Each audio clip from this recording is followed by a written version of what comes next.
ಒಬ್ಬ ಪುರುಷ ತನ್ನ ಹೆಂಡತಿಯನ್ನು ಬಿಟ್ಟು ಅಡ್ಡದಾರಿ ಹಿಡಿಯಲು ಏನು ಕಾರಣವಾಗುತ್ತದೆ ಗೊತ್ತಾ? ಇದು ಕೇವಲ ಒಂದು ತಪ್ಪು ನಿರ್ಧಾರ ಮಾತ್ರವೇ, ಅಥವಾ ಅದರ ಹಿಂದೆ ಇರುವ ಆಳವಾದ ಕಾರಣಗಳೇನು? ನಮಸ್ಕಾರ ಗೆಳೆಯರೇ, ನನ್ನ ಚಾನಲ್ಗೆ ಸ್ವಾಗತ. ಇಂದಿನ ವಿಡಿಯೋದಲ್ಲಿ ನಾವು ಒಂದು ಬಹಳ ಸೂಕ್ಷ್ಮವಾದ ವಿಷಯದ ಬಗ್ಗೆ ಮಾತನಾಡಲಿದ್ದೇವೆ. ಪುರುಷನು ಏಕೆ ತನ್ನ ದಾಂಪತ್ಯ ಜೀವನದಿಂದ ದೂರ ಹೋಗುತ್ತಾನೆ ಎಂಬುದರ ಹಿಂದೆ ಇರುವ 10 ಪ್ರಮುಖ ಕಾರಣಗಳು ಏನೇನು ಅನ್ನೋದನ್ನ ನೋಡೋಣ. ಗಂಡ ಹೆಂಡತಿಯ ನಡುವೆ ಪ್ರೀತಿ, ಕಾಳಜಿ ಮತ್ತು ಆತ್ಮೀಯತೆ ಕಡಿಮೆಯಾಗಿದ್ದರೆ ಅದು ಸಂಬಂಧವನ್ನ ದುರ್ಬಲಗೊಳಿಸುತ್ತದೆ. ಮನಸ್ಸಿಗೆ ಹತ್ತಿರವಿರುವ ವ್ಯಕ್ತಿಯ ಕೊರತೆ ಕಂಡು ಬಂದಾಗ ಕೆಲವರು ಹೊರಗಿನವರಲ್ಲಿ ಆ ಸಂಪರ್ಕವನ್ನ ಹುಡುಕುತ್ತಾರೆ. ಒಬ್ಬರ ಸಮಸ್ಯೆಗಳನ್ನು ಮತ್ತೊಬ್ಬರು ಕೇಳದೇ ಇದ್ದರೆ ಅಸಮಾಧಾನ ನಿಧಾನವಾಗಿ ಬೆಳೆದು ದೊಡ್ಡ ಸಮಸ್ಯೆಯಾಗುತ್ತದೆ. ಪರಸ್ಪರ ಮಾತನಾಡದೆ ಇರುವುದೇ ಕೆಲವೊಮ್ಮೆ ಸಂಬಂಧವನ್ನು ಮುರಿಯುವ ಪ್ರಮುಖ ಕಾರಣವಾಗುತ್ತದೆ. ಒಬ್ಬ ಪುರುಷ ತನ್ನ ಪ್ರಯತ್ನಗಳಿಗೆ ಗೌರವ ಸಿಗುತ್ತಿಲ್ಲ ಎಂದು ಭಾವಿಸಿದರೆ ಅವನು ತನ್ನನ್ನು ಅರ್ಥ ಮಾಡಿಕೊಳ್ಳುವ ಇನ್ನೊಬ್ಬರನ್ನು ಹುಡುಕಲು ಪ್ರಯತ್ನಿಸುತ್ತಾನೆ.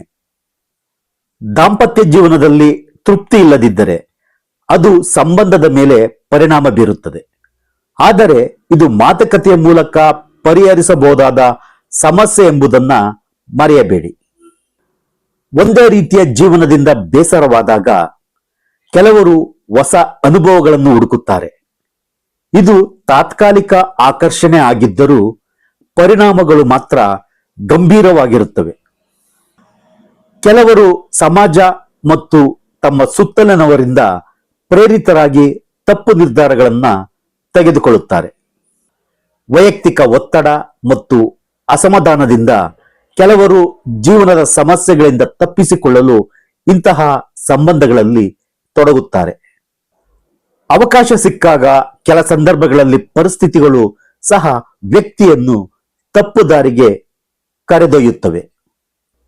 ಜವಾಬ್ದಾರಿಯ ಕೊರತೆಯಿಂದ ಕುಟುಂಬದ ಮೇಲೆ ಬದ್ಧತೆ ಇಲ್ಲದಿದ್ದರೆ ಸಂಬಂಧದ ಮೌಲ್ಯವನ್ನು ಅರಿಯಲು ಸಾಧ್ಯವಾಗುವುದಿಲ್ಲ. ನೈತಿಕತೆ ಮತ್ತು ವೈಯಕ್ತಿಕ ಮೌಲ್ಯಗಳು. ವ್ಯಕ್ತಿಯ ಮೌಲ್ಯಗಳು ದುರ್ಬಲವಾಗಿದ್ದರೆ ಅವನು ತನ್ನ ತಪ್ಪನ್ನು ಸಹ ಸಮರ್ಥಿಸಿಕೊಳ್ಳುತ್ತಾನೆ. ಗೆಳೆಯರೇ, ಈ ಎಲ್ಲಾ ಕಾರಣಗಳು ಸತ್ಯವಾಗಿದ್ದರೂ ಯಾವುದೇ ಸಂಬಂಧವನ್ನು ಉಳಿಸಿಕೊಳ್ಳುವುದು ಇಬ್ಬರ ಜವಾಬ್ದಾರಿ. ಸಂಭಾಷಣೆ, ಗೌರವ ಮತ್ತು ವಿಶ್ವಾಸ ಇದ್ದರೆ ಯಾವುದೇ ಸಮಸ್ಯೆಯನ್ನು ಪರಿಹರಿಸಬಹುದು. ಒಂದು ತಪ್ಪು ನಿರ್ಧಾರ ಒಂದು ಕುಟುಂಬದ ಭವಿಷ್ಯವನ್ನೇ ಬದಲಾಯಿಸಬಹುದು. ಈ ವಿಡಿಯೋ ನಿಮಗೆ ಉಪಯುಕ್ತವಾಗಿದೆ ಎಂದು ಭಾವಿಸಿದರೆ ಲೈಕ್ ಮಾಡಿ, ಶೇರ್ ಮಾಡಿ ಮತ್ತು ನಮ್ಮ ಚಾನೆಲ್ ಅನ್ನು ಸಬ್ಸ್ಕ್ರೈಬ್ ಮಾಡುವುದನ್ನು ಮಾತ್ರ ಮರೆಯಬೇಡಿ. ಧನ್ಯವಾದಗಳು.